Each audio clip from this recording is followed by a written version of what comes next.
Olá pessoal, tudo bem? Eu sou Eduardo Arcos e a gente vai continuar o nosso estudo em Direito Penal, parte geral. A gente já avançou sobre alguns temas como fundamentos e noções gerais do direito penal, trabalhamos os princípios limitadores ou princípios fundamentais do direito penal, e aí agora a gente começa a conversar sobre fontes do direito penal. E aí eu falei para vocês no final da aula que a gente tratou de princípios, que eu deixaria o princípio da legalidade para começar justamente quando a gente fosse tratar o tema fontes do direito penal. E é o que a gente vai começar a conversar agora. Princípio da legalidade, para a gente começar a trabalhar fontes já tendo um gancho a partir do princípio da legalidade. Vamos lá, meus amigos. Princípio da legalidade. O que determina o princípio da legalidade? O princípio da legalidade, ele tem base constitucional, ele é expresso na Constituição, é repetido, inclusive, no artigo 1º do Código Penal, a gente vai ver daqui a pouco. Então, a gente está falando aqui de um princípio expresso, né? A gente viu que existem princípios expressos e princípios implícitos. Os expressos são aqueles que estão previstos em algum texto legal, né? Na Constituição, em regra. E os implícitos são aqueles que decorrem do próprio sistema jurídico penal, embora não estejam expressos no texto, ok? Princípio da legalidade. Quando a gente começa a estudar o princípio da legalidade, a gente precisa entender o seguinte. Primeiro, o que é o princípio da legalidade?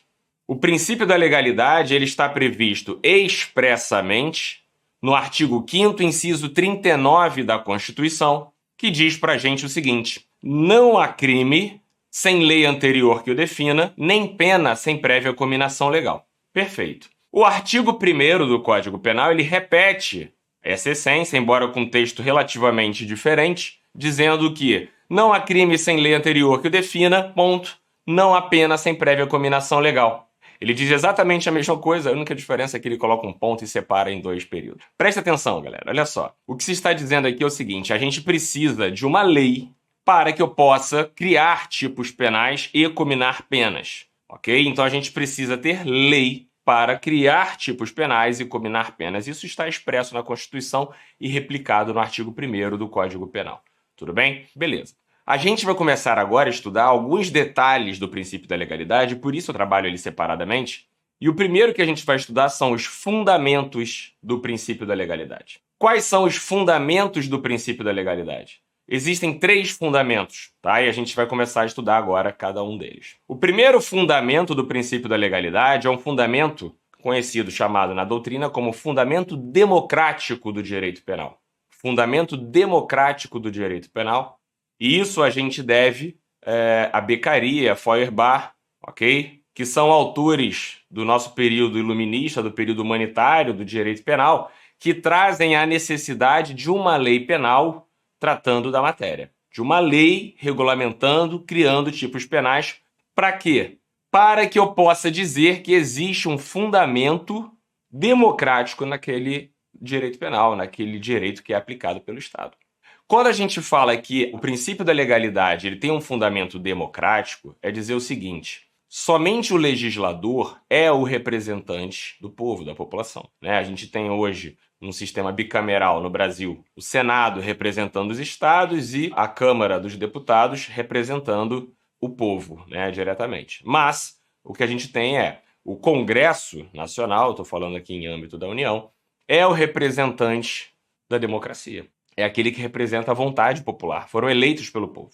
Perfeito? Então, quando a gente fala que o princípio da legalidade ele tem um fundamento democrático, a gente está dizendo o seguinte: olha, o princípio da legalidade ele vai garantir que o direito penal seja a expressão da vontade do povo, ok? Porque é editado por seus representantes. Então, primeiro fundamento democrático do direito penal, tá? Princípio da legalidade. Segundo fundamento político do direito penal, que está bem ligado ao fundamento democrático, que vai dizer o seguinte: do ponto de vista político, o princípio da legalidade ele é uma limitação ao arbítrio estatal. São escolhas políticas, né, diante da política criminal, feitas pelos legisladores, como representantes do povo, e por isso também fundamento democrático, mas que vão frear o arbítrio estatal, a liberdade do Estado em punir. Então, nós temos também um fundamento político no princípio da legalidade, que está ligado justamente a essa necessidade de se restringir o arbítrio estatal. Perfeito? Muito bem, vamos lá, vamos tratar agora do fundamento jurídico do princípio da legalidade. Quando a gente fala em fundamento jurídico do princípio da legalidade, o que a gente está dizendo é o seguinte: a lei penal ela está dentro de um ordenamento jurídico, né? Ela compõe um ordenamento jurídico. E esse ordenamento jurídico ele vai legitimar a aplicação do direito penal do ponto de vista jurídico. Então, eu tenho o direito organizado dentro de um sistema, dentro de um ordenamento, ok? E legitimado, naquele caso específico do direito penal, a ser aplicado. Então, a legalidade vai dar fundamento jurídico para o direito penal. O direito penal ele não é tão somente uma vontade do Estado, mas uma vontade do Estado replicada, exteriorizada através do ordenamento jurídico, e por isso vai ter essa noção jurídica, esse fundamento jurídico, o princípio da legalidade, ok? Então, com isso, a gente consegue fechar os 3 fundamentos do princípio da legalidade, e aí a gente começa a trabalhar agora sobre alguns pontos específicos da legalidade. Primeiro ponto é o seguinte: princípio da legalidade, ele vai dizer para a gente que é essencial a edição de uma lei, para que eu possa criar tipos penais e cominar penas. Perfeito? Tudo bem. Agora, quando eu falo isso para vocês, eu quero que vocês tenham muita atenção em um detalhe. A leitura que você tem que fazer tanto do artigo 5º, inciso 39, quanto do artigo 1º do Código Penal, artigo 5º, inciso 39 da Constituição e artigo 1º do Código Penal, não há crime sem lei anterior que o defina, ou não há pena sem prévia cominação legal, mas não há infração penal que vai abarcar tanto crime quanto contravenção, ok? Nem há sanção penal, que vai abarcar tanto pena quanto medidas de segurança. Então fiquem atentos, por favor, porque o princípio da legalidade, ele vai se estender também às contravenções penais, ok? E também às medidas de segurança. Eu não posso criar contravenções penais sem lei e eu não posso criar ou regular as medidas de segurança sem lei. Bacana?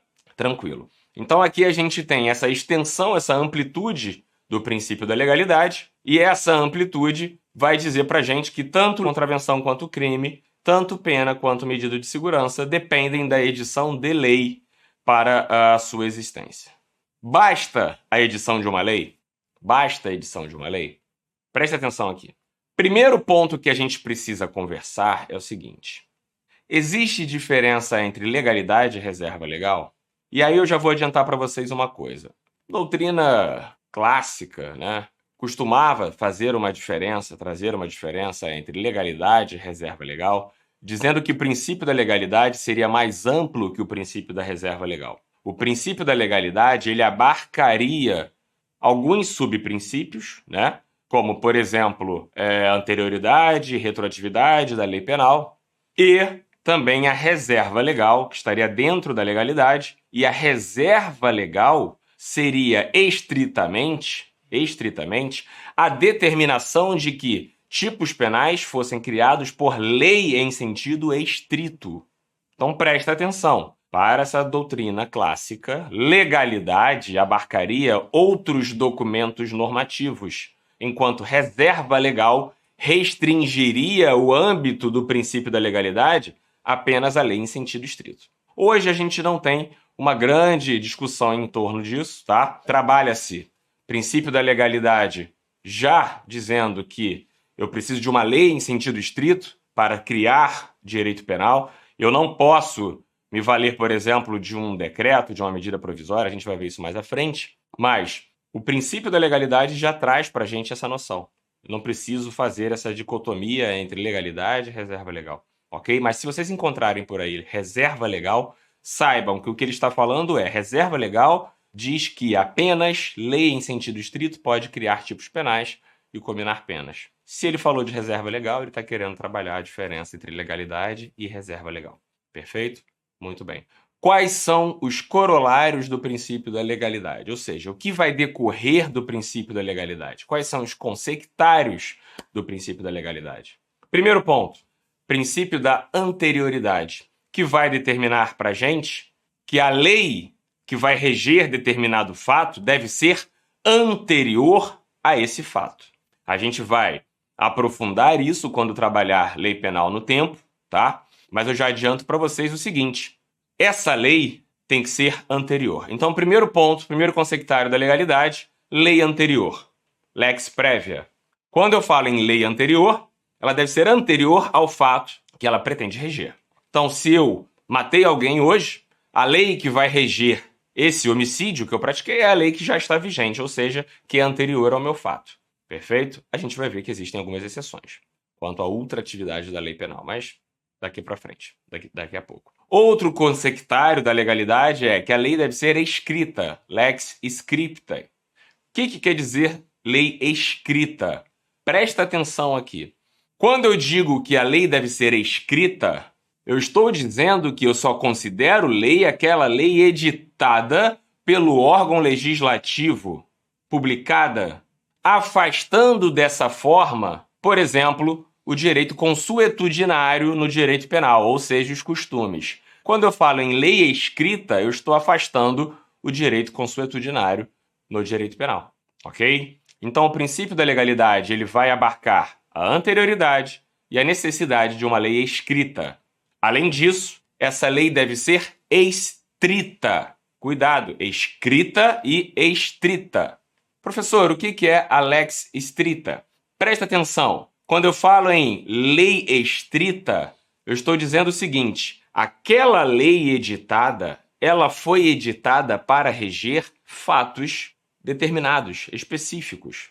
Professor, a lei não é abstrata? Sim. O que eu estou dizendo sobre fatos específicos é o seguinte: na lei, no conteúdo da lei, ela vai dizer justamente qual vai ser o âmbito de aplicação dela. Olha, matar alguém. Então eu vou aplicar a lei para quando matar alguém. Ah, e se matar cachorro, eu posso aplicar aquela lei? Não, aquela lei foi editada para reger o fato matar alguém. Ela é estrita para esse fato, ok? Se eu pego essa lei e aplico para matar cachorro, eu estou violando o princípio da lei estrita. Por quê? Porque, embora exista uma lei, ela não foi criada para reger aquele outro fato, mas ela determinou bem o âmbito de aplicação dela. Então, pessoal, o que a lex estrita, o que a lei estrita vai trazer como consequência para a gente?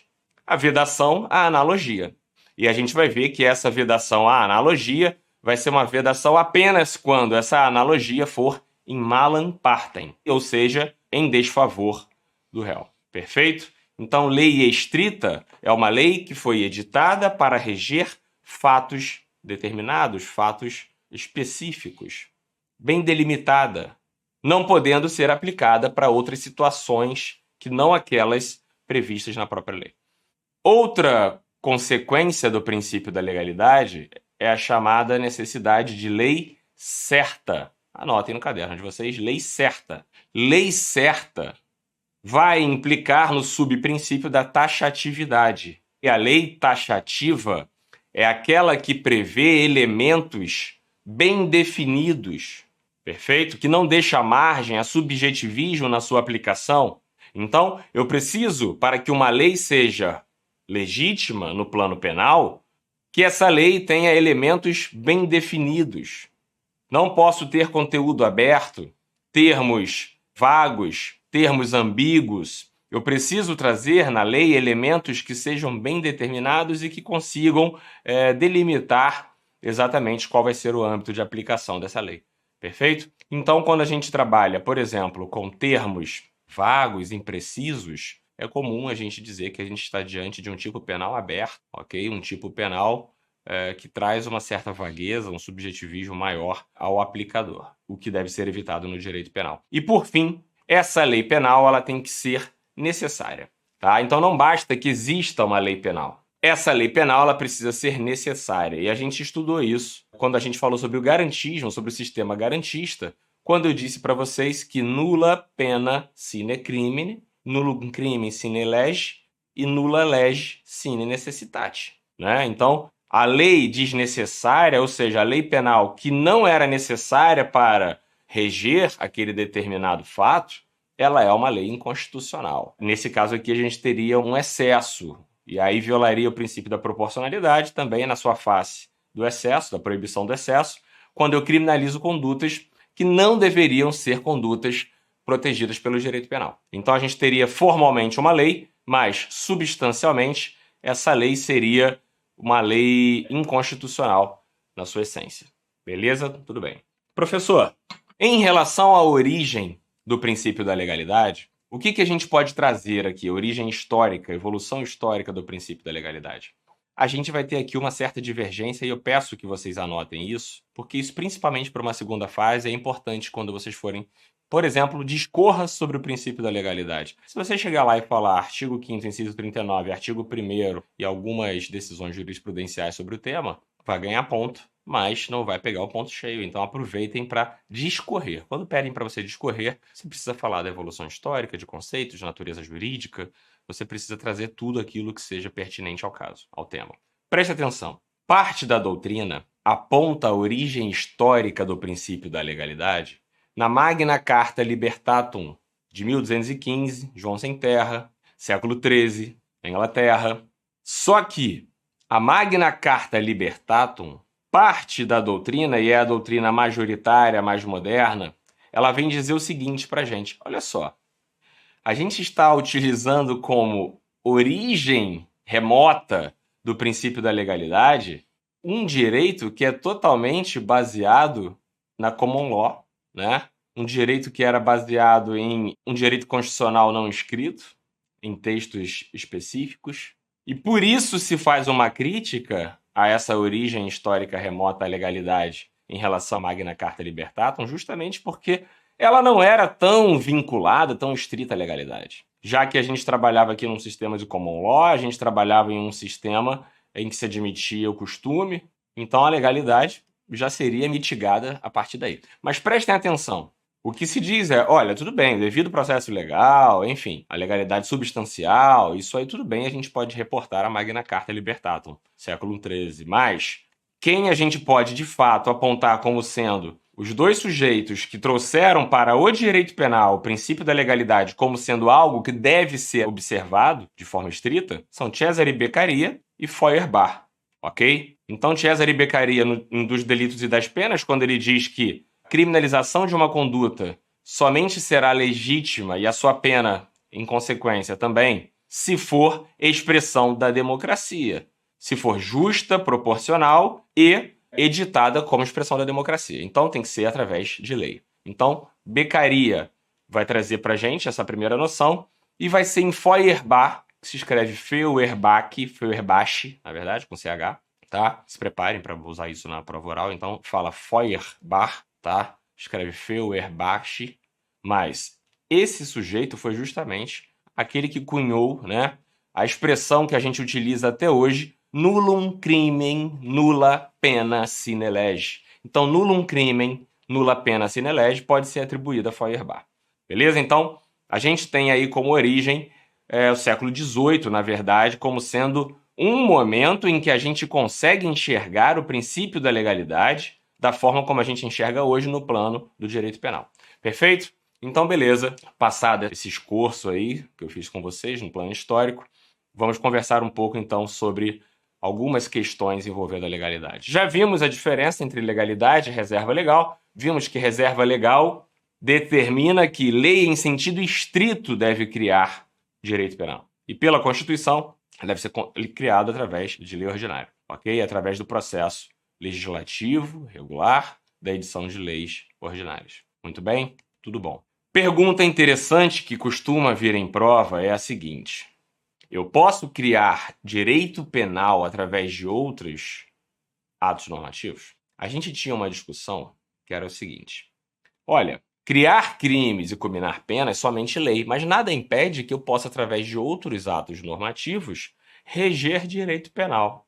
E aí se admitia, inclusive, a edição de medida provisória para tratar de temas que não fossem criação de tipos penais, de cominação de pena. E aí hoje, tranquilo, remansoso, tá? Posso dizer para vocês que não se admite criação de direito penal, seja ele através de lei penal criminalizadora ou não incriminadora, tá? Leis penais incriminadoras ou não incriminadoras não podem ser editadas através de medida provisória, não podem ter origem através de medida provisória.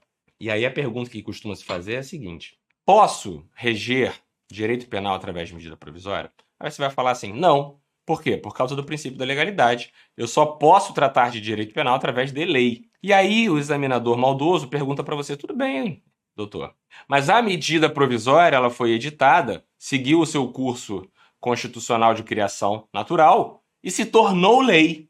A partir do momento que ela se tornou lei, e aí, eu posso reger direito penal a partir dessa lei que surgiu a partir de uma medida provisória? E aí você precisa manter a sua resposta negativa, excelência. Por quê? Porque aqui vou ter um vício de origem. O artigo 62 da Constituição, lá no seu parágrafo 1º, inciso 1, a linha B, ele vai dizer o seguinte pra gente: é vedada a edição de medidas provisórias, sobre matéria. Aí vem lá o inciso 1, relativa a linha B, direito penal, processual penal e processual civil. Então, é vedada a edição de medida provisória em matéria penal por força do artigo 62 da Constituição. Ainda que ela tenha se tornado lei, ela é inconstitucional na sua origem. Perfeito? Então, não poderia reger direito penal através de medida provisória. Tranquilo isso aí pra gente. Muito bem? Tudo bem. Preste atenção em outras questões também que a gente precisa conversar aqui. A gente já viu, né, que o auge na evolução histórica do princípio da legalidade se deu no período do Iluminismo, né, quando a gente tem aí o início do direito penal democrático, o direito penal humanitário, lá com Beccaria e Feuerbach, e a gente viu que é justamente o momento em que se traz um fundamento democrático e também, por outro lado, um fundamento político, já que a gente limita o arbítrio estatal. A questão toda que surge é a seguinte: basta então que eu edite uma lei para que eu possa dizer que eu tenho um direito penal legítimo? Preste atenção, porque aqui nós vamos ter uma discussão e vai trazer 3 espécies de legalidade que vocês precisam conhecer, que pode vir numa prova, enfim, você pode ser confrontado aí com essas terminologias. Quando você fala em legalidade formal, você está falando em mera previsão num texto legal de determinada norma, de determinado tema a ser regido pelo direito. Então, legalidade formal é a presença em um texto normativo, em um texto legal. Só que esse texto legal, ele pode trazer uma determinada norma, um conteúdo normativo que seja contrário à noção de justiça, ok? E aí, aqui, com base em algumas discussões de cunho jusnaturalista, tá? Prestem atenção, isso aqui já é uma coisa mais profunda. Se começa a discutir a chamada legalidade substancial ou ilegalidade substancial. Por quê? Embora eu tenha uma previsão formal na lei, aquela lei ela não representa o senso do que é justo, do que é direito. E isso a gente vai ter a partir da crise do positivismo, que é apontado pela doutrina como tendo início no pós-Segunda Guerra, segundo pós-guerra, principalmente por Gustav Radbruch. Então, o autor Gustav Radbruch, escreve Radbruch. Ele vai apontar uma crise no positivismo, dizendo que existiam leis que eram cumpridas em que pese fossem afastadas do senso de justiça. Hoje, como a gente trabalha isso, essa legalidade substancial?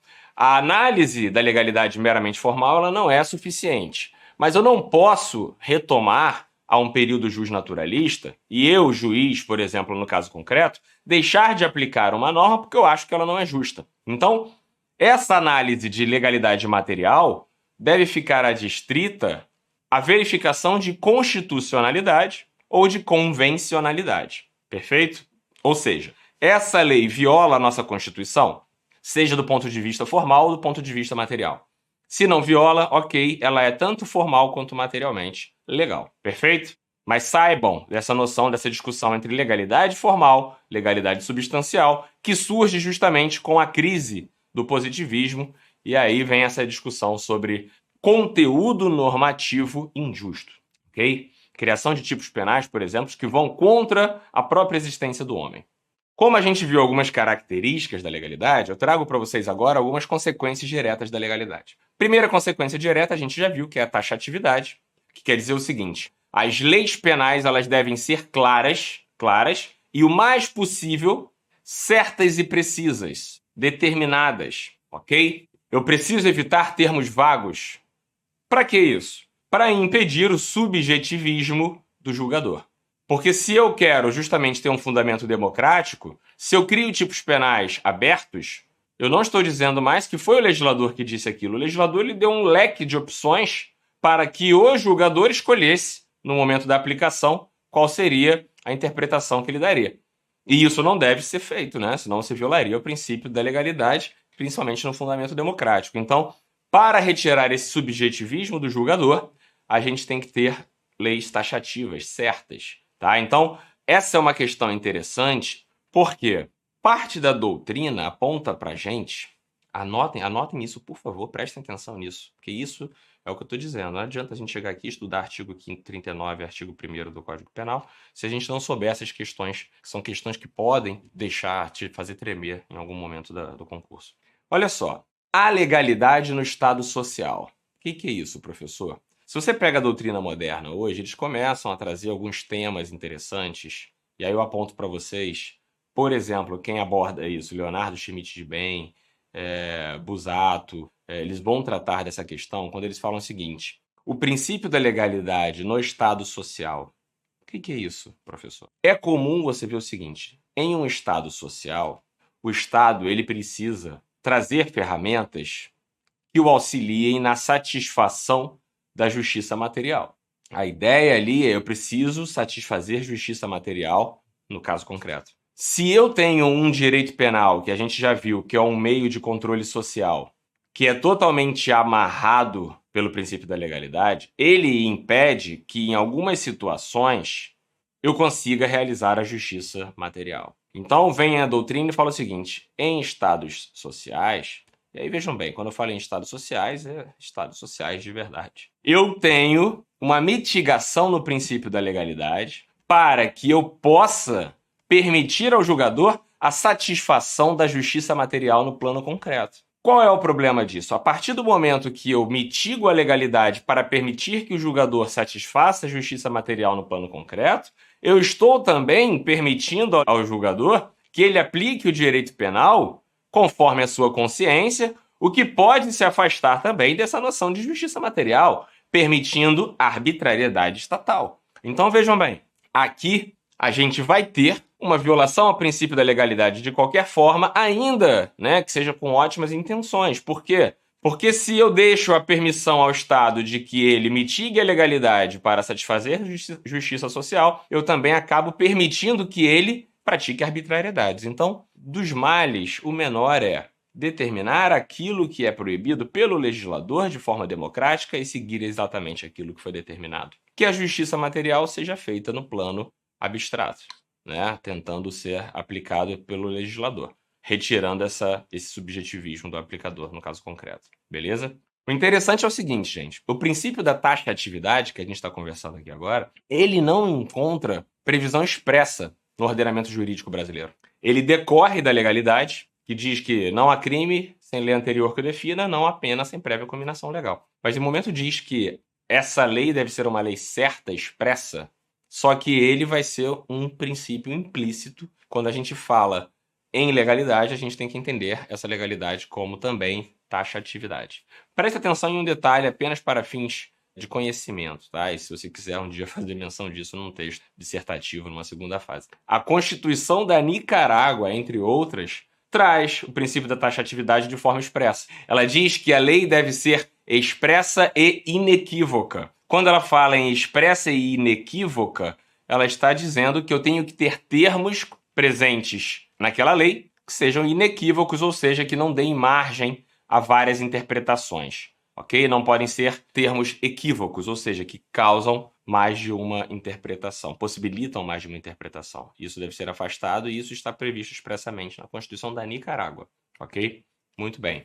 Outro ponto que a gente já conversou é a lex scripta, que a lei deve ser escrita, afastando então aqui o direito consuetudinário no direito penal. Por fim, a gente também já falou sobre isso, a lei estrita, que afasta a analogia em matéria penal, já que a lei penal ela deve ser aplicada aos casos para os quais ela foi editada, tá? Então, se ela foi editada para reger um determinado fato, ela deve ser aplicada em relação àqueles fatos e não a outros. Um consectário interessante que a gente conversou aqui, que é o da lei anterior, ou lex prévia, eu preciso aqui dar uma aprofundada com vocês, que é o seguinte. Em relação à lex prévia, nós temos previsão expressa na Constituição, ok? O artigo 5º, inciso 40 da Constituição de 88, prevê a irretroatividade da lei penal. A lei penal não retroagirá, salvo para beneficiar o réu. Então vejam bem, o artigo 5º, inciso 40 da Constituição, quando diz que a lei penal não retroagirá, salvo para beneficiar o réu, traz como regra a irretroatividade e como exceção a ultraatividade da lei quando benigna. Perfeito? E a gente vai ver que essa extraatividade, tá? Traz aqui a regra da extraatividade e a gente vai ver que essa extraatividade ela vai ser tanto para retroagir quanto para ultraagir, ou seja, ir para frente. A gente vai trabalhar isso mais à frente. Questão interessante que vai surgir aqui para a gente é a seguinte: leis excepcionais e leis temporárias. O próprio Código Penal diz para a gente o seguinte: as leis penais excepcionais e temporárias continuam surtindo seus efeitos quando presentes as circunstâncias que determinaram a sua edição, bem como após o período determinado para sua vigência em relação às leis temporárias. A questão que surge é a seguinte. Primeiro, qual é a diferença entre lei excepcional e lei temporária? Prestem atenção. Leis excepcionais estão ligadas à existência de uma exceção. As leis são editadas para reger situações, fatos que ocorram quando presentes algumas exceções, algumas circunstâncias excepcionais. Então, as leis excepcionais, elas são vigentes, mas só adquirem eficácia quando presentes essas circunstâncias excepcionais. Exemplo comum que é dado é o Código Penal Militar, quando ele fala dos crimes militares em tempo de guerra. O Código Penal Militar está lá, vigente, mas os crimes penais em tempo de guerra somente terão eficácia quando a gente estiver com uma guerra ocorrendo. Então, essa circunstância excepcional vai determinar a eficácia dessa norma. Perfeito? Muito bem. E as leis temporárias? As leis temporárias, elas são editadas para ter vigência em um período determinado. Então, olha, do período tal ao período tal, a regra vai ser essa. Exemplo, a lei da FIFA, né? A lei FIFA, que ficou conhecida, para reger algumas situações enquanto o Brasil sediava a Copa do Mundo, os eventos FIFA aqui no Brasil. Então, por exemplo, alguns tipos penais como falsificar, vender produtos sem o selo FIFA, falsificado, durante um período até dia tal. Era até dia 31/12 da época em que aconteceu a Copa. Após aquilo ali, eu não aplico mais aquele tipo penal, aplico outro tipo penal. Se o fato ocorrer fora daquele período específico, eu não aplico aquele tipo penal. Então, eu estou falando de uma lei penal temporária. A questão é a seguinte: a lei penal temporária e a lei penal excepcional, elas são exceção ao princípio da irretroatividade. Por quê? Porque o próprio Código Penal determina que, se o fato ocorreu durante o período de exceção ou durante aquele período determinado na lei temporária, ainda que ele seja julgado em um outro momento, quando já não mais presente a exceção e já não mais vigente aquele período determinado na norma, eu ainda assim vou aplicar a lei àquele fato. Professor, então ele teria ultraatividade. Perfeito. Teria ultraatividade. Isso é constitucional, professor? Aí que surge a discussão. Você vai ter uma parte da doutrina dizendo o seguinte, olha só. A Constituição, no artigo 5º, inciso 40, disse que a lei penal não retroage salvo para beneficiar o réu e a Constituição não trouxe qualquer exceção. A exceção foi trazida pelo Código Penal quando trabalhou as leis excepcionais e temporárias. Pode o Código Penal trazer uma exceção que a Constituição não trouxe? E aí, o que se entende hoje de forma tranquila é que é constitucional, sim, até porque não seria razoável você editar uma lei para reger um determinado período, sabendo que o direito não seria aplicado naquele período, até por uma questão de impossibilidade prática, né? Você conseguir condenar alguém dentro do mesmo período, né? Imagine o seguinte, a lei da FIFA foi para reger fatos ocorridos até o dia 31/12. No dia 31/12, o sujeito pratica o fato. E aí? Não aplico a ele. Por quê? Porque no dia seguinte já não é mais vigente aquela norma. Não seria razoável. Não seria razoável. Perfeito? Muito bem. A questão que surge também, e é interessante, é a seguinte. para vocês terem fundamento aí para aprofundar em uma questão discursiva, por exemplo. Alguns autores, e eu vou trazer aqui para vocês um clássico, Luiz Luisi, que trabalha Princípios do Direito Penal, uma obra específica sobre princípios, ele aponta o seguinte: haveria constitucionalidade da aplicação prejudicial da lei excepcional, mas haveria inconstitucionalidade na aplicação prejudicial da lei temporária. Por que ele faz essa distinção?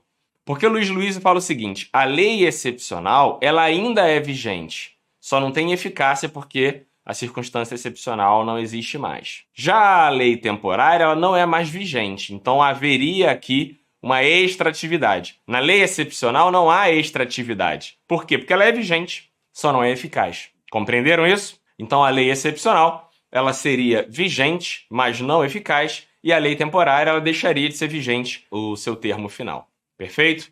Então ele faria essa distinção. Professor, o que prevalece? Prevalece pela constitucionalidade da aplicação prejudicial das leis penais temporárias e excepcionais. Perfeito? Muito bem. Vamos lá, vamos conversar agora sobre fontes do direito penal. A gente termina, então, a aplicação do princípio da legalidade e começa já a conversar agora sobre as fontes do direito penal. Primeiro ponto que a gente vai trabalhar em fontes do direito penal é fontes materiais e fontes formais do direito penal. Quando a gente trabalha fontes materiais e fontes formais do direito penal, a gente está trabalhando com origem e formas de manifestação do direito penal. As fontes materiais constituem os órgãos constitucionalmente designados para produzir direito penal. Então, fontes materiais é de onde se origina o direito penal. Os órgãos constitucionalmente designados para produzir matéria penal. Por outro lado, as fontes formais consistem nas formas de materialização, formas de manifestação do direito penal, ou seja, como se formaliza essa exteriorização do Estado em matéria penal? Através da lei. A gente vai ver que existem algumas fontes formais, tá? E a gente vai conversar sobre isso. Então, fontes formais são as formas de manifestação do direito penal e fontes materiais são a origem do direito penal. Em relação às fontes materiais, quais são as fontes materiais de direito penal no direito brasileiro? Presta atenção, quem pode ditar normas de direito penal? Pelo princípio da legalidade, tem que ser o órgão legislativo.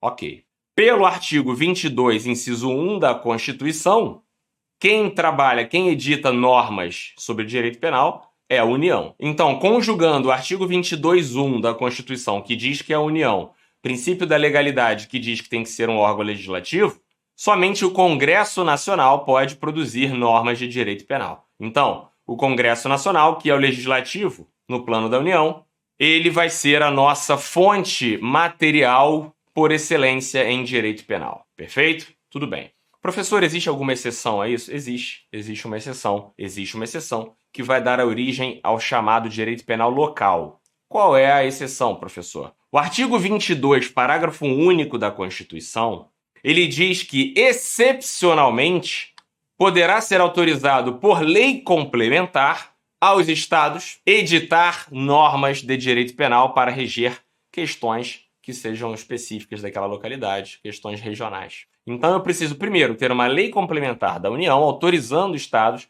a trabalharem sobre matéria penal excepcionalmente. Então o artigo 22, parágrafo único, admite excepcionalmente a edição de normas penais pelos estados quando autorizados por lei complementar da União. Ok? E isso vai dar origem ao chamado direito penal local. Se alguém te perguntar o que é direito penal local, é o direito penal editado pelos estados a partir de autorização de lei complementar da União. Muito bem? Então essas são as fontes materiais. E as fontes formais do direito penal? Fontes formais do direito penal são as formas de materialização do direito, e a gente vai ver que existem algumas que podem ser mediatas e imediatas. Comecem aqui a trabalhar comigo, então, por favor, as fontes formais mediatas e fontes formais imediatas. O que são fontes formais imediatas?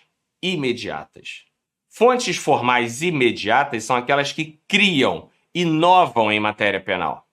Em virtude do princípio da legalidade, Somente a lei, em regra, pode ser considerada uma fonte formal imediata, pelo menos em relação às normas penais incriminadoras. Aqui vem o detalhe. Então, a lei, ela é a nossa fonte formal imediata por excelência e exclusividade em relação às leis penais incriminadoras, ok? Eu vou trazer para vocês agora, preste atenção, uma posição clássica e uma posição mais moderna. Então, numa posição clássica, somente a lei é fonte formal imediata. Numa posição clássica, somente a lei é fonte formal imediata. E o que seriam as fontes formais mediatas, professor? Fontes formais mediatas são aquelas que, sem inovar no ordenamento jurídico, de algum modo vão manifestar o direito penal. De algum modo manifestam o direito penal, sem criar tipos penais, sem inovar em matéria penal, sem combinar penas, mas, de alguma forma, auxiliando o aplicador do direito penal. Essas são as fontes formais mediatas. Presta atenção aqui. Por que eu falei em uma doutrina clássica e uma doutrina moderna? A gente vai agora especificar. A doutrina clássica diz que, no direito penal, a fonte formal imediata é apenas a lei. Só a lei pode criar direito penal. Se você pega uma doutrina mais moderna, você começa a trabalhar o seguinte, olha, somente a lei pode criar tipos penais. Lei penal incriminadora. Mas eu não posso afastar, por exemplo, a possibilidade de que a Constituição vai reger questões de direito penal, atos administrativos vão reger direito penal, principalmente em relação às normas penais em branco. Princípios gerais do direito vão, sim, inovar, criar direito penal, embora não constituam, criem crimes. Jurisprudência, através das súmulas vinculantes e mesmo as persuasivas, podem ser consideradas fontes imediatas também. Então, presta atenção. Professor, para essa doutrina moderna, o que seriam, então, as fontes formais mediatas? Somente o costume e a doutrina. Costume e doutrina, fonte formal mediata para a doutrina moderna. Fonte formal imediata, lei, jurisprudência, princípios gerais do direito, atos administrativos, ok? Para a doutrina clássica, fontes formais imediatas, somente a lei. Fontes formais mediatas, jurisprudência, costumes, doutrina, atos administrativos, mais o que? Princípios. Então, para a doutrina clássica, seria essa distinção. Ok? Muito bem, gente. A partir dessa leitura, a gente pode fazer aqui alguns questionamentos bacanas, tá? Primeiro questionamento que eu quero trazer para vocês é o seguinte. Professor, tanto para a doutrina clássica quanto para a doutrina moderna, os costumes não são fonte formal imediata. Eles vão ficar lá como fonte formal mediata. Perfeito. Eles apenas podem auxiliar o intérprete na aplicação das fontes que criaram o direito penal. Fontes formais mediatas, então, são fontes formais que, sem criar, sem inovar no ordenamento jurídico, auxiliam o intérprete na aplicação do ordenamento jurídico. Os costumes, eles são fonte formal mediata? São. A questão toda é como os costumes podem ser aplicados no direito penal. Aqui a gente vai fazer uma distinção entre 3 espécies de costume. Costume praeter legem, ok? Costumes secundum legem e costumes contra legem. Primeira, costumes praeter legem. O que é praeter legem? Ele é paralelo à lei. Quando eu falo costumes praeter legem, é um costume que não encontra previsão na lei, então ele não é de acordo com a lei e nem é contrário à lei, porque não existe lei regendo aquele tema. Tá? Então existe uma lacuna legislativa e o costume, naquele caso, ele vai ser utilizado como um elemento de integração da lei penal. Anotem isso, por favor. O costume praeter legem, ele vai ser utilizado em uma situação de lacuna legislativa, um vácuo legislativo, um espaço deixado pelo legislador, e ele vai surgir como um elemento de integração da lei penal, ok? Para auxiliar o aplicador naquele caso concreto. Outra espécie de costume seria o costume secundum legem, ou seja, de acordo com a lei, conforme a lei.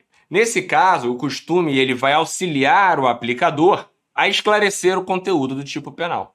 O tipo penal ele determina algo, né? Existe uma lei tratando daquilo, e de acordo com aquela noção, eu vou me basear nos costumes para aplicar a lei. Então, por exemplo, nós tínhamos lá falando sobre noite, né? Não pode entrar à noite. O que é noite? Conforme os costumes, noite seria... Perceberam? Eu vou me utilizar dos costumes para aplicar a lei penal naquele caso concreto. Muito bem. Hoje a gente já tem até no ordenamento jurídico conceitos de noite para fins penais. Mas esse é um exemplo que pode ser trazido porque é utilizado também ainda hoje por analogia, porque quando criaram o conceito de noite foi para reger uma outra matéria, mas a gente dá uma certa amplitude a ela.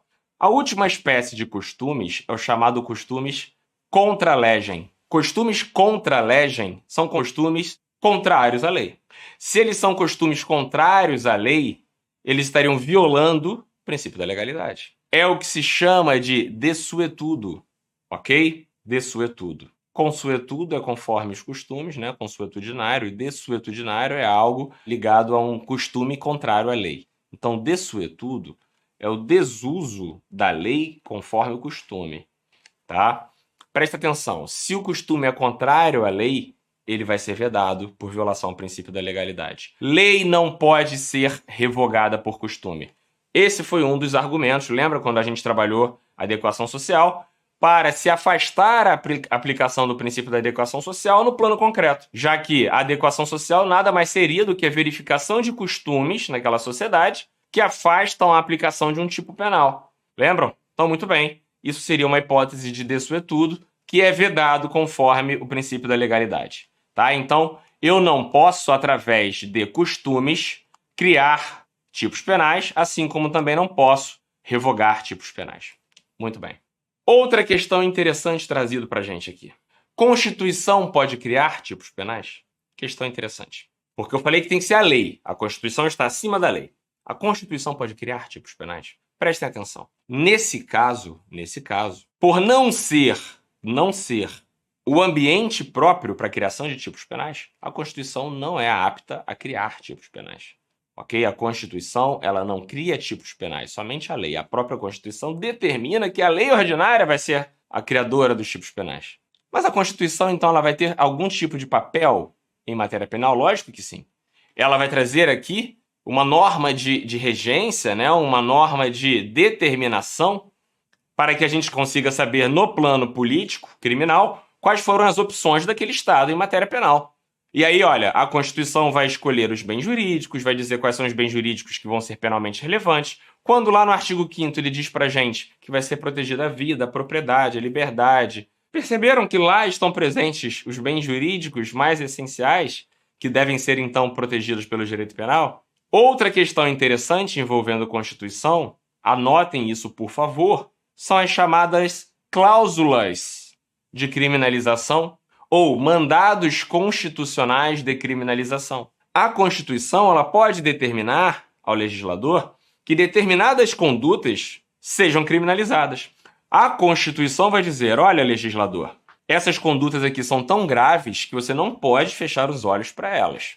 E aí você vai ter exemplo aqui, tortura, racismo, tráfico de drogas, que estão presentes no artigo 5º da Constituição, dizendo exatamente qual vai ser o tratamento penal específico para essas condutas. Tá? Então, se o legislador não criminaliza aquelas condutas, ele estaria agindo em violação a uma ordem constitucional, um mandamento constitucional. E ele poderia estar aí em uma omissão, né?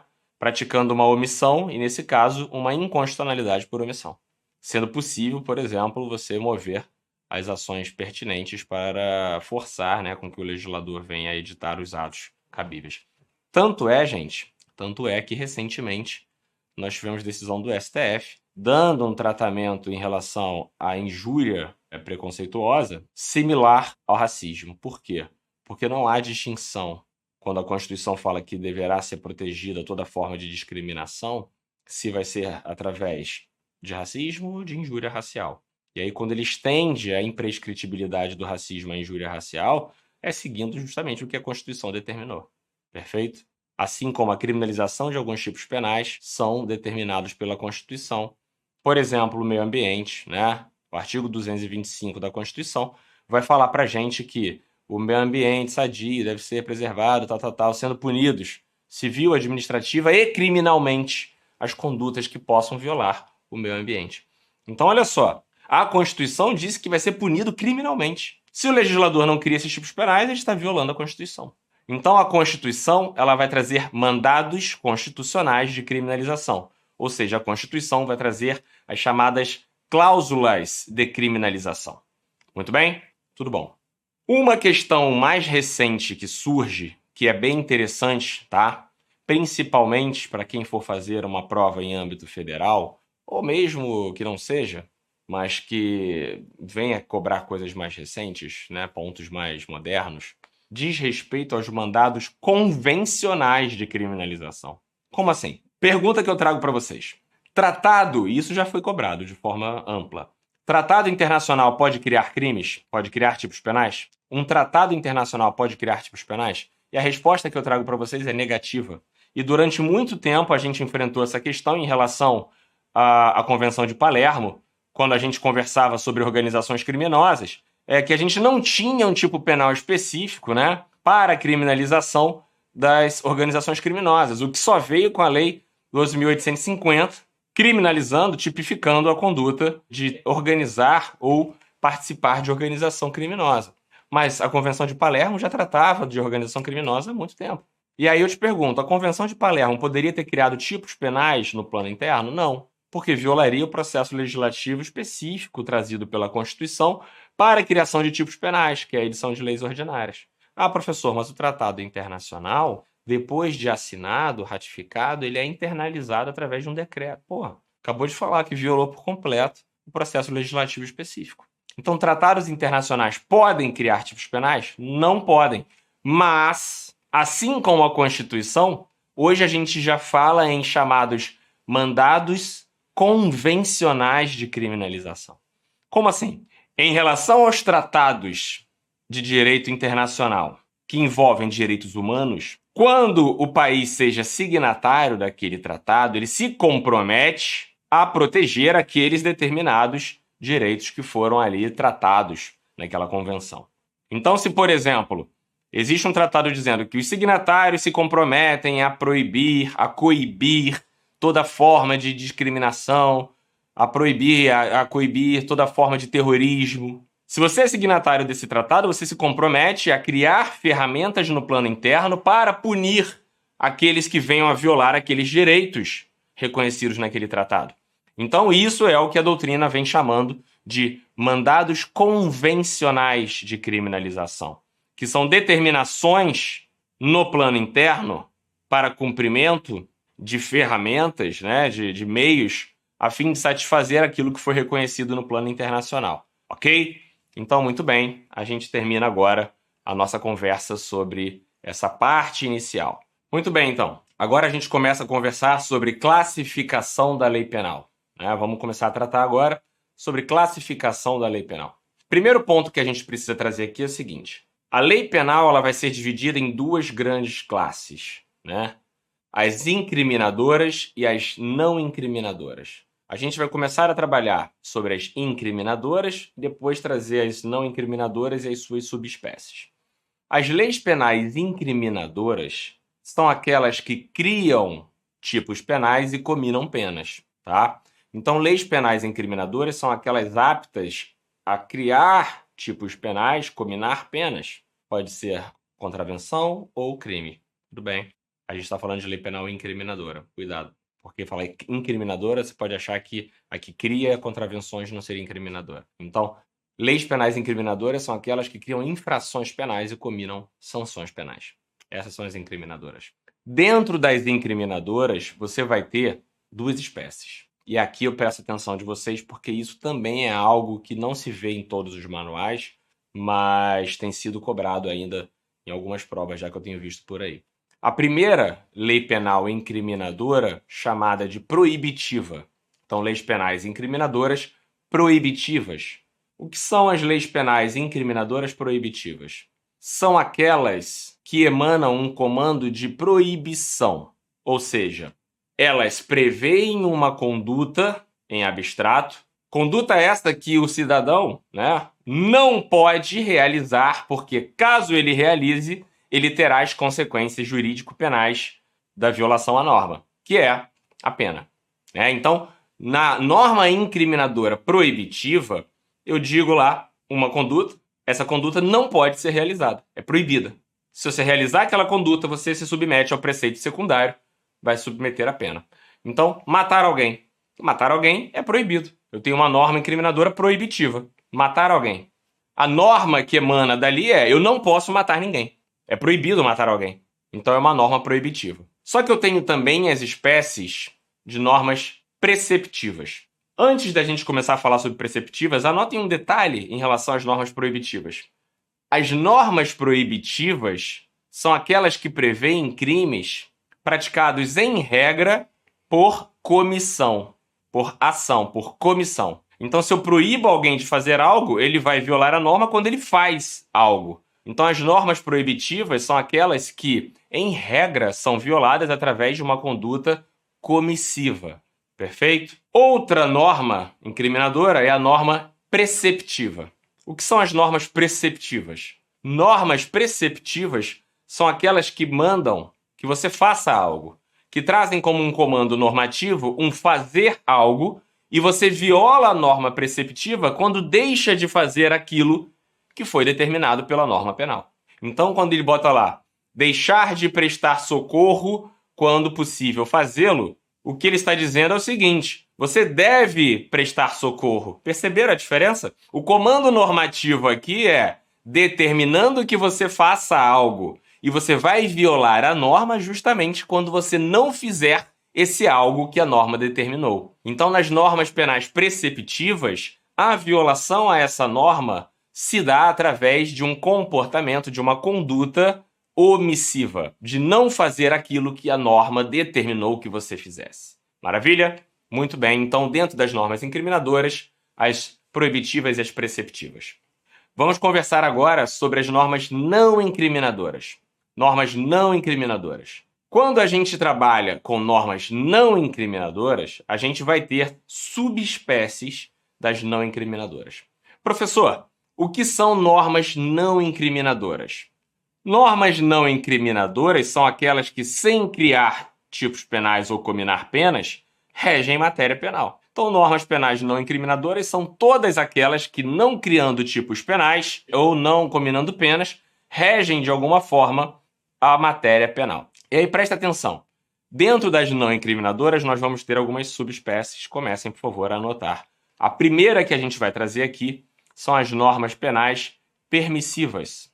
Como seu próprio nome já diz, normas permissivas são aquelas que permitem que o agente haja de uma determinada forma prevista em lei, excluindo, portanto, a antijuridicidade ou a ilicitude do fato. Porque, olha só, se a lei permite que você haja de uma determinada forma que inicialmente seria um comportamento típico, quando a lei permite que você realize um comportamento que inicialmente era típico, o que ela está dizendo para você é o seguinte: olha, você aqui tem uma justificativa para agir. Por isso, as normas penais permissivas podem ser também chamadas de justificadoras, que são as normas que determinam as excludentes de ilicitude. Porque, vejam bem, o tipo penal diz matar alguém. Matar alguém é crime. Mas a lei diz que se eu matar alguém em legítima defesa, não haverá crime. Então, vejam, a norma permitiu que eu mate alguém quando presentes as situações legais. Norma, então, permissiva é aquela que exclui a ilicitude porque permite que eu realize uma conduta que inicialmente seria típica, mas que eu afasto a ilicitude diante das circunstâncias que justificam a ação. Ok? Muito bem, então, normas permissivas. Por outro lado, a gente tem aí as normas exculpantes. Quais são as normas exculpantes? Normas exculpantes são aquelas que prevêem situações de exclusão da culpabilidade ou punibilidade do agente. Então, quando você tem no Código Penal as situações que determinam que será excluída a culpabilidade do agente em razão da embriaguez involuntária, acidental, total, nesse caso, você está diante de uma norma exculpante. Excludente de punibilidade, quando você está diante, por exemplo, das regras de exclusão da punibilidade, de uma prescrição. Prescrição, por exemplo, é uma espécie de norma penal não incriminadora exculpante. Outra espécie de norma penal não incriminadora é a chamada norma penal interpretativa. O que são as normas penais interpretativas? As normas penais interpretativas são aquelas que trazem conceitos legislativos que auxiliem o aplicador, auxiliem o intérprete na aplicação do direito penal.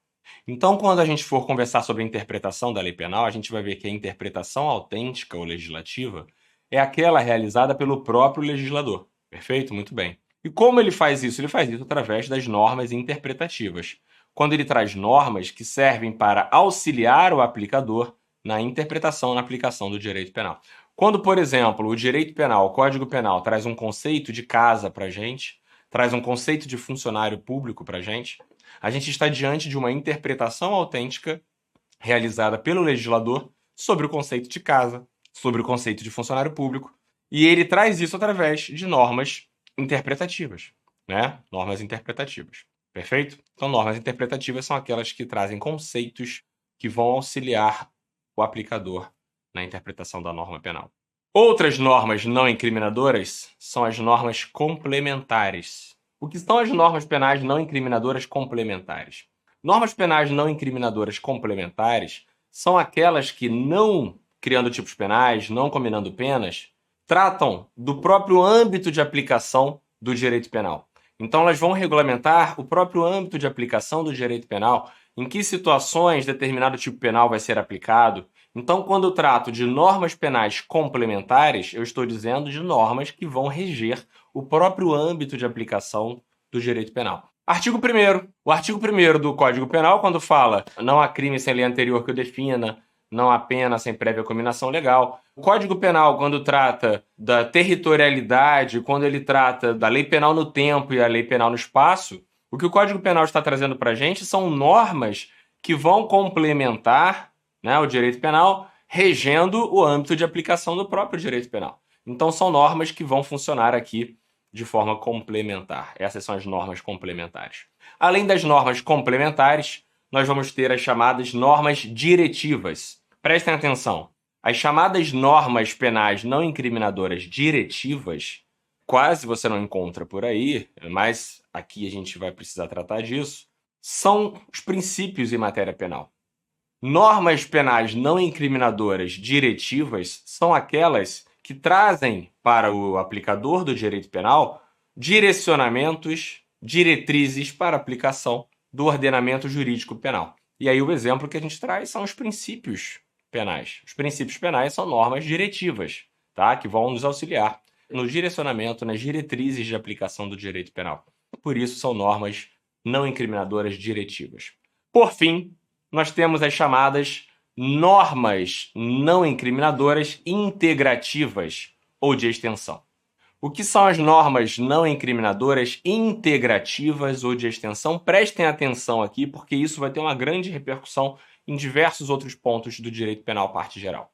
As normas integrativas são aquelas que permitem a aplicação de uma determinada norma de direito penal a outras situações que não foram inicialmente previstas como sendo o âmbito de aplicação daquela norma. Ou seja, eu vou permitir uma integração daquela norma penal para uma outra situação fática que vai ser regida por aquela norma a partir dessa norma de integração, norma de extensão, que permite integrar, então, o ordenamento jurídico penal.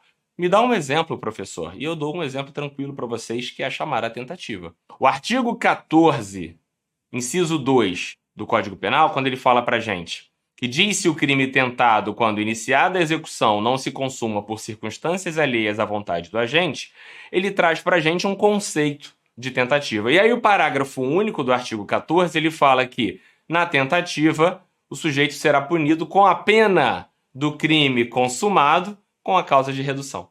Preste atenção. Quando eu vou lá no 121, eu tenho matar alguém. Se eu efetuo um disparo de arma de fogo contra Tício, querendo matar Tício e Tício não morre, eu matei alguém? Não. Tá, então como é que eu respondo pelo artigo 121 se o 121 fala matar alguém? Eu respondo pelo 121 porque o artigo 14, parágrafo único, diz que nos casos de tentativa eu vou responder pelo crime que em tese seria consumado, só que com uma causa de redução por conta da tentativa. Então, olha só, o artigo 14, parágrafo único, permite que eu aplique a norma do 121, que era direcionada a matar alguém, a uma situação de fato que foi de tentar matar alguém. Perceberam? Houve uma integração aqui a um fato que não foi exatamente aquele descrito na norma para permitir a aplicação da norma aqui.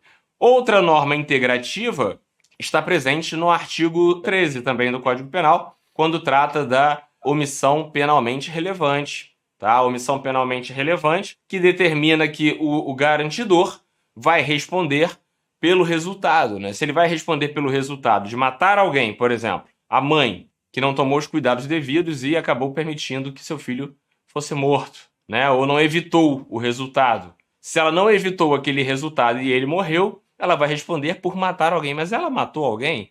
Olhando no plano natural? Não. Por que ela vai responder? Porque existe uma norma integrativa, uma norma de extensão que permite essa aplicação.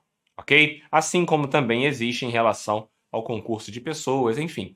Aqui a gente está falando de normas integrativas. Perfeito? Então, normas integrativas são aquelas que permitem a extensão do âmbito de aplicação da norma penal. Perfeito? Muito bem. Vamos lá, para a gente finalizar esse nosso bloco, que trata de fontes do direito penal, eu quero falar com vocês rapidamente sobre leis penais incriminadoras. Tá? Eu vou trazer aqui para vocês algumas questões sobre leis penais incriminadoras, e aqui o que eu vou trazer é o seguinte. Primeiro ponto, estrutura da lei penal incriminadora. Quando a gente for estudar teoria do tipo penal, a gente vai estudar isso mais a fundo, principalmente em relação aos elementos. Mas as leis penais incriminadoras, elas são compostas por um preceito primário e um preceito secundário. O preceito primário é justamente a parte da lei penal incriminadora que descreve a conduta proibida ou a conduta mandada no caso das normas preceptivas.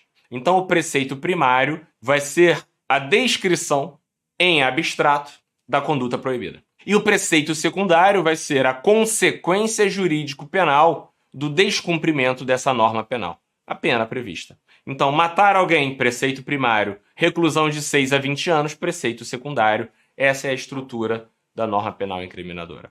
Muito bem? Tudo ok. Características da lei penal. Quais são as características da lei penal? Primeiro, anotem no caderno de vocês características da lei penal e coloquem, primeira característica, exclusividade. Por que exclusividade, professor? Porque somente a lei penal pode criar crimes e cominar penas. Então, quando a gente fala em exclusividade como característica da lei penal, é no sentido de que somente a lei penal pode criar crimes e cominar penas. Outra característica da lei penal é a imperatividade. A lei penal consiste em uma ordem, um mandamento do Estado. Ela é imperativa. Você deve cumprir a norma penal independentemente da sua vontade ou da vontade de qualquer pessoa. Porque se houve a edição de uma norma penal, ela tem como característica a imperatividade e ela não pode ser afastada por vontade. Ok? Então ela é imperativa. Terceira característica da norma penal é a generalidade. Quando a gente fala em generalidade ou abstração, a gente está querendo dizer o seguinte: na generalidade, eu digo para vocês que a norma penal ela tem que ser o mais genérica possível para abranger a maior possibilidade de fatos possíveis, desde que unidos, obviamente, né, por questões próximas, similares. Então, eu não poderia, imagina o seguinte, olha, matar alguém na Barra da Tijuca às 19 horas. Eu estou falando de um tipo penal completamente específico. Pô, se o cara matar em outro horário, enfim. Então, matar alguém. Perceberam como ela é geral? Não interessa em que circunstâncias eu vou matar alguém. Depois eu trago as qualificadoras. Mas quando eu falo matar alguém, eu trago aqui elementos que tornam a norma aplicável a diversas situações. Permite que a norma seja aplicada com uma amplitude maior, já que o legislador não tem como prever todas as situações específicas que podem acontecer no caso concreto. Então, o legislador ele prevê de forma genérica, ok, o fato proibido e, nos casos concretos, cabe ao julgador fazer a subsunção. Outra característica da norma penal é a impessoalidade. A norma penal ela é criada para reger fatos, para ser aplicada a fatos, seja praticado por quem seja. Não interessa. Ah, professor, mas existem alguns tipos penais que trazem lá uma característica especial do autor, né? Nos tipos penais, nos crimes próprios, por exemplo. Só funcionário público. Isso não fere a impessoalidade de forma alguma. Por quê? Porque eu estou tratando de forma impessoal todos aqueles que se colocam na mesma situação jurídica ou fática. Então, é impessoal quando direcionado a todos os servidores públicos de forma geral. Ok? Então, quando eu falo em impessoalidade, eu estou dizendo que a norma penal não é direcionada a uma ou outra pessoa determinada, mas ela é direcionada a toda a sociedade de forma impessoal. Muito bem? Tudo bom? Por fim, a gente trabalha aqui com a característica da anterioridade. Então, quando a gente fala em norma penal, a gente está falando em norma penal anterior. E isso a gente vai na próxima aula abordar quando conversar sobre a aplicação da lei penal. Norma penal anterior quer dizer que a norma penal ela deve ser anterior, deve ser prévia ao fato que ela vai reger. Então, eu não posso aplicar uma norma penal a um determinado fato se ela foi criada posteriormente ao fato já ocorrido. Tá? Então, outra característica da norma penal seria a anterioridade. Pessoal, com isso eu encerro esse nosso tema de teoria geral das fontes do direito penal e a gente para por aqui. Na próxima aula, a gente começa a conversar sobre interpretação e integração da lei penal, ok? Fiquem com Deus, muito obrigado, um grande abraço, até a próxima.